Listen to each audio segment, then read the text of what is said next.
আসসালামু আলাইকুম, welcome to Farhan Abid. আজকে আমি চলে এসেছি আমার নানির বাসায়। মূলত আমার কাজ ছিল নানিকে এখানে নিয়ে আসা। নানির হুট করে বিড়াল খামচি দিছে, এর জন্য নানি ইনজেকশন নিচ্ছে। এখন তাকে নিয়ে আসার জন্য আমি ভাবলাম যে আমিও যাই একটা ভিডিও করে আসি। আমার নানি বাড়ি আসলে মনেই হবে যে গ্রাম আসলে কি একটা জিনিস।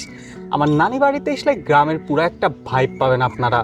এইখানে এসে আমার আরেকটা জিনিস মনে পড়লো, কাইফলার ডাল যেটা, সেই জিনিসটা দিয়ে মিসাক করে। এখন তো রমজানের সময় যাচ্ছে, মিসাকের জন্য এই ডালটা আমার নিয়ে যাওয়া উচিত। ছোটবেলায় এই জিনিসটা দিয়ে অনেক মিসাক করতাম।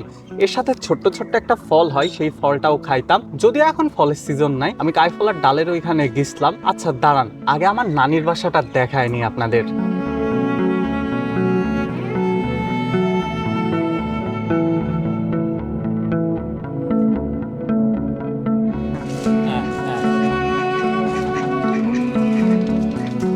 মূলত এখানে আমার নানি নানা ছাড়া কেউই থাকে না। গ্রামের বাসা বলতে যে জায়গাটাকে বোঝায় সেটা মনে হয় এটা দেখলেই বুঝতে পারবেন। এখানে হচ্ছে একটা মুরগির ঘর আর একটা হাঁসের ঘর। ছোটবেলায় যখন আসতাম তখনও তাই দেখতাম। এই যে কতগুলা মুরগি আর কি। এই যে এইটা হচ্ছে কাউফলার গাছ, এইটা দিয়ে মূলত মিসাক করে। এখানে আমরা কাউফলার অনেক ডাল দেখতে পারতেছি, ছোটবেলায় আর কি দেখতাম। এর সাথে হচ্ছে ছোট ছোট এক রকমের ফল হইতো। নানির বাসা থেকে সামনে দিয়ে হাঁটতে থাকলে একটা পুকুর পড়বে। এই যে সামনে একটা দেখা যাচ্ছে যে এই পুকুরটার ভেতর দিয়ে একটা মেহগনি বাগান আছে। এই মেহগনি বাগানের ওই পাশেই মূলত মাঠটা। চলুন আমরা এখন মাঠের দিকে যাই। মাঠে যাই দেখি যে কি একটা অবস্থা। আমি কিন্তু আজ এখানে অনেকদিন পরে আসলাম। কতদিন নানির বাসায় আসি না দেখে বোঝা যাচ্ছে। এখানে এই যে গবেষণা ইনস্টিটিউট ব্রিরির একটা দেখাচ্ছে প্রকল্প করে রাখছে। সে সাথে ভেতরের দিকে এখন তো মাঠ নাই বললেই চলে। এখন তো দেখতেছি সবই পুকুর জাতীয় হয়ে গেছে। ডান ভেতরের দিকে আরো যাই। এই আম গাছগুলো একদম ছোটখাটো ছিল, এখন আম গাছগুলোও কত বড় হয়ে গেছে। আমের মুকুল হয়েছে, এখন তো কিছুদিন পরে আমের সিজন। মাঠটাই দেখতে পাচ্ছি কি সুন্দর পেঁয়াজের চাষ হয়েছে। সামনে ওইটা যত সম্ভব খাল, কলা গাছ দুই পাশে লাগানো। এইটা হচ্ছে ধনিয়া। এই যে ধনিয়া লাগায় রাখছে এখানে অনেক। আর এই যে এই পাশে পেঁয়াজ, তাছাড়া এই পাশে দেখা যাচ্ছে পেঁয়াজের ফুল লাগাইছে। এটা যত সম্ভব পরে চারা দিবে, তার জন্য চারার জন্য এই জিনিসটা ব্যবহার করা হয়। ছোটবেলায় যখন আসতাম এই সামনেই ছিল মেশিন ঘর।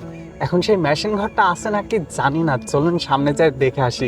মেশিন ঘরের কিন্তু অনেক স্মৃতি আছে। ছোটবেলায় আসলে ওইখানে গোসল করতে হবে, পানি ছেড়ে নানা এসে এখানে কলটা ছেড়ে দিত আর আমরা সবাই যাই গোসল করতাম। এই মজাটা কিন্তু বলে বোঝানো যাবে না।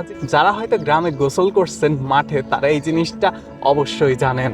আমার ডান হাতে দেখতেছি ধানের গাছ লাগায় রাখছে। এখন ধানও ফলানোর টাইম, যদিও পেঁয়াজই বেশি লোক চাষ করে। আগে যখন ছিল তখন মূলত এই এলাকাটাতে পুরাটাই ধান হইতো, কারণ এখানে পানি জমে থাকতো। 2 সিজন ধান হইতো আর 1 সিজন তার মানে কিছুই হইতো না। কিন্তু এখন দেখা যাচ্ছে যে পানির ইয়েটা কমছে, আর কমার কারণও আছে, কারণ এখন একটু অল্প পানি হয়।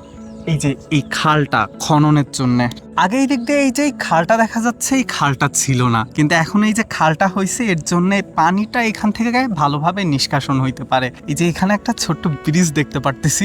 এখন আমার মনে হচ্ছে ওই পাশে এই পাটঘাটির এইটাই হচ্ছে মেশিন ঘর, এখন আর আলাদা কোনো মেশিন ঘর নাই। চলুন আমরা এর উপর দিয়ে একটু হাঁটি, হাঁটতে হাঁটতে দেখি আর কি মেশিন ঘর না কি আছে ওইখানে। এই যে আমরা হাঁটতে হাঁটতে ওই পারে যাইতেছি, পানির উপর দিয়ে খাল আর কি, নিচে পানি নাই, তাও এখন পড়ে গেলে কাদা টাদা হবে। এই যে এটা তো মেশিন ঘর মনে হচ্ছে না।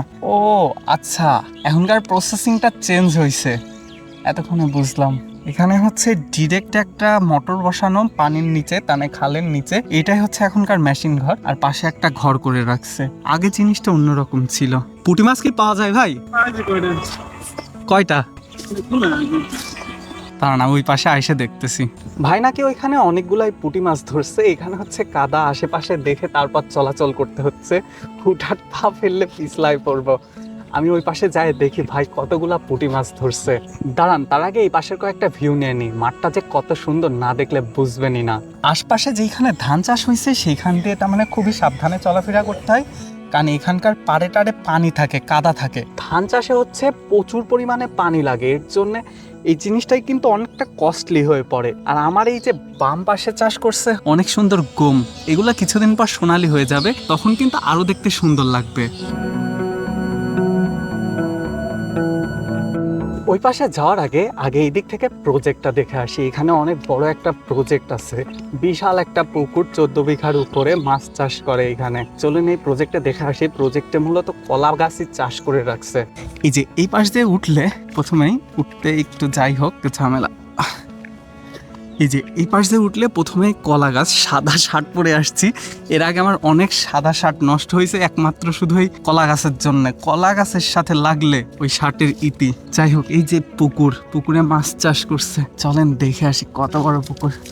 বিশাল একটা পুকুর। আচ্ছা, পুকুর তো ওই পাশেও আরেকটা আছে। এই মাঠে এখন চাষের বিপরীতে আর কি, কারণ অধিকাংশ জায়গায় এরকম পুকুর করছে, না আগের মতো আর কি নাই, পুরা মাঠটাই চাষ করা হয়। এটাও একটা আয়ের খুব ভালো উৎস। আমার হচ্ছে আবার নিজের বাসায় যাইতে হবে, রোজাটা আমি ওইখান থেকেই করবো আর কি, তার মানে ইফতারিটা করব। আমার পিছে মনে হয় অনেক ছেলে পেলে আসতেছে, ছেলেপেলেরা ছাগল চড়াইতে আসতেছে। আমি আর কি তাদের ভিডিও করতে একটু আনকমফোর্টেবল ফিল করতেছি, কারণ ওইদিকে গ্রামে তো, তার মানে হুট করে ভিডিও করতে গেলে কি বা মনে করবে, তার জন্য। এই যে ইফতারের টাইম হয়ে যাচ্ছে, ভাই চলে যাচ্ছে। যে ভাই এখানে অনেকগুলা পুঁটি ধরছে দেখা যাচ্ছে। বলতে গেলে গ্রামের ভাইবটাই অন্যরকম, এই জিনিসটা অন্য কোথাও গেলে পাবেন না আপনারা।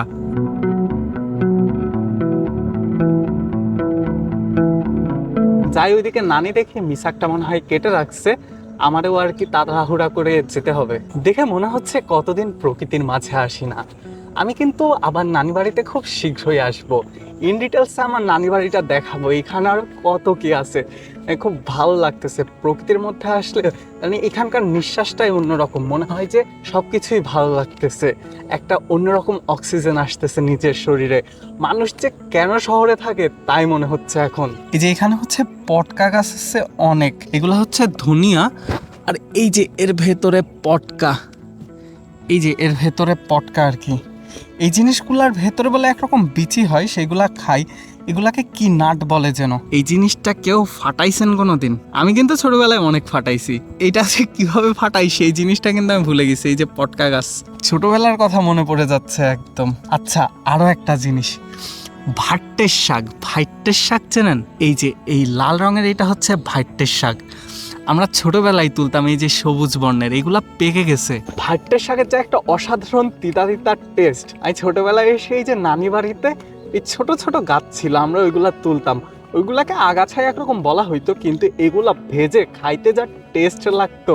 এখন তো তারপরে আমের সিজন, এই যে মুকুল দেখা যাচ্ছে আম গাছে, সব আম গাছে মুকুল ভরা। একটা ব্যাপার আছে, যদি এখনই বৃষ্টি না হয়, আমটা একটু ছোট ছোট, তার মানে একটু ধরে যায়, তাইলে কিন্তু এবার অনেক আম হবে আশা করা যাচ্ছে। পিছে দেখতেছি বাচ্চা কাচ্চা মিলে সরিষা গাছের যে নিচের ডালটা আছে সেটা তুলতেছে, জায়গাটা পরিষ্কার করতেছে। তাছাড়া এগুলা হয়তো খড়ি হিসেবে ইউজ করা যায়। ওই যে সামনে আর কি। এই যে আবার নানির বাসায় চলে আসছি। আমার নানা গরু তুলতে আইছে। এই যে নানি বাড়ির এই দুই পাশ দেখা যাচ্ছে, এই দুই পাশে আগে হচ্ছে কুমড়া বা লাউয়ের গাছ চাষ করা হইতো, এখন কেউই থাকে না, এর জন্য চাষ টাস করা হয় না। এই যে হাঁসগুলা খাইতেছে, আমাদের দেখলেই ভয় পাই, ডর পাই। চলে যাচ্ছে ছোটবেলার কল আর কি, এই কলটা এখন আর চলে না। ইফতারের সময় হয়ে গেছে, আমার এখন বাসায় যাইতে হবে। নানির কাছ থেকে আর কি মিসাকগুলা নিয়ে নিই। এই যে পিছে আমার নানা দাঁড়ায় রয়েছে, আমি এখন চলে যাব। তার বাসায় যে ইফতারিটা করব, তাড়াহুড়া করতে হবে, আর 10টা মিনিট আছে। টাটা, আল্লাহ হাফেজ, দেখা হবে পরের কোনো ভিডিওতে শীঘ্রই।